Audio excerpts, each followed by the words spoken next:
What's going on out there, y'all? Scholar Rock Jr. I'm back with another one. This morning, I want to talk about the recent situation that happened on the 6 train in the Bronx in the Soundview section. There was a guy on the train sitting across from a young girl. She appears to be homeless. She was with a guy who was asleep, and this is why I feel they were homeless. If you're from New York City, you know, like, sleeping on a train and a deep sleep is just not something you do. And that led me to believe that the girl and the guy were homeless. So the dude sat across from her for a couple seconds, started like tapping her feet with his feet and trying to start conversation, which she wouldn't engage in. So when the train gets to the next stop, the guy proceeds to jump out his seat, pick up and snatch the girl and try to run off the train.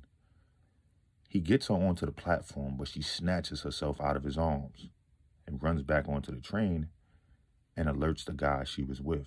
At that point, the guy just sits like on a bench in the platform, and the train closes, and then obviously it takes off.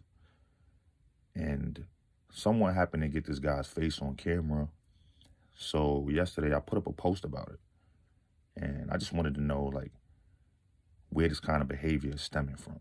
Because a couple years ago, like stuff like this was like few and far between. You didn't hear too much about girls getting snatched off the train or girls getting snatched up off the street in minivans or, you know, like all this sex trafficking stuff in New York. Like, it's kind of unheard of. And I'm trying to figure out like what has set the tone for this, like what has made it so like I guess it occurs so much more now, like within our communities. So when this situation happened yesterday and I put up the post, it got a lot of response and a lot of other people caught wind of it. And they caught this guy on Watson Avenue in the Bronx. Shout out to Watson Ave. Shout out to the whole Soundview. And they beat him up. And I put up another post showing the beatdown. And I'm actually proud of my borough for catching him and whipping his ass. And some people will say, oh, you're not supposed to be promoting that, yada, yada, yada. Maybe I'm not. But what has been done to protect our kids from people like this, period, by the NYPD or the people who are supposed to keep our kids safe? If we don't go on social media and rant when things like this happen, or they don't catch him on Watson Ave and beat his ass, police don't come get this guy. Look how long it took him to get this guy when his face was all over the internet. People were able to find him walking down the street on Watson Avenue before the NYPD could. I'm on Watson and Boynton Avenue all the time. I got friends over there. I played basketball for years in a tournament in that park there. And police are always out there, always.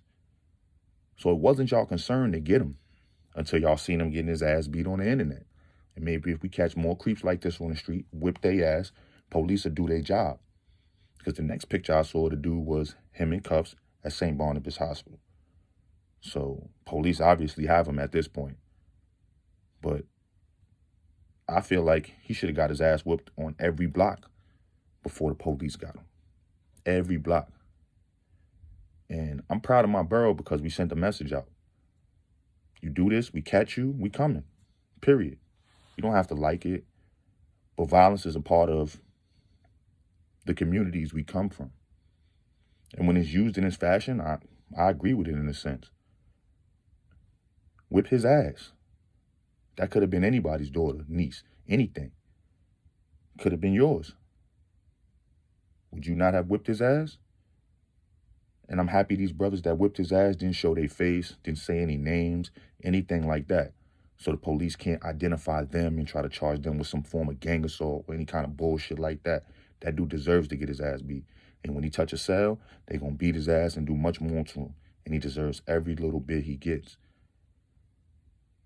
We got to stop acting like we never saw somebody get hands put on them. Like, a lot of us come from the hood. And in those environments, you see somebody get hands put on them every single day. And it be for nothing. For nothing. A lot of times it's for no reason. So to see someone get hands put on them for the right reason shouldn't rub you the wrong way at all. We need to protect our kids because nobody else is going to do it for us. So for a community of people to step up and say, not over here, we're not having it, it's a beautiful thing.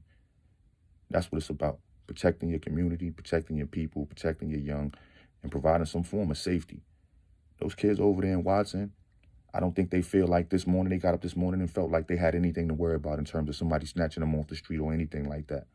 Because the people from their community stepped up and let them know it's not tolerated or accepted. And that's what needs to be done in more communities, so that more people like him go into hiding, so these things don't happen, especially not in our communities. We don't want it there. That's it. Point blank, period. So shout out to the Bronx for stepping up. Fam, you gonna have a real tough time in somebody's jail cell. And that's just how it goes. That's my point of view. That's what it is. If you like the video, subscribe to the channel.